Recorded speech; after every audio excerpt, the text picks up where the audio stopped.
Welcome to my channel Watch and Learn. So viewers, in this video I am going to discuss about the human skeletal system.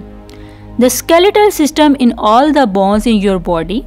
An adult human has 206 bones. So the skeletal system serves four main purposes. It supports your body and stops you collapsing to the ground.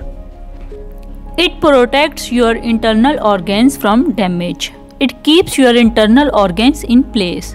It works with your muscle and tendons to enable you to move. The point where two bones meet or connect is called a joint. The bones are held in place by ligaments, which are short bones of tissue. Another type of tissue called tendons connect muscles to bones. Some joints move and some don't. The skull joints don't move at all. Others, known as the ball and socket joints and hinge joints, move. Your hip and shoulder joints are ball and socket joints. Those in the knee and elbow are hinge joints.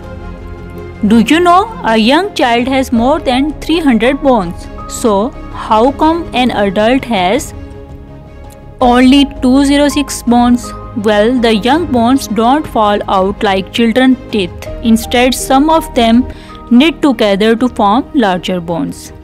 I hope so you understood this simple concept about skeletal system of human body. For more informative and latest video, kindly subscribe my channel and stay connected with me. Goodbye.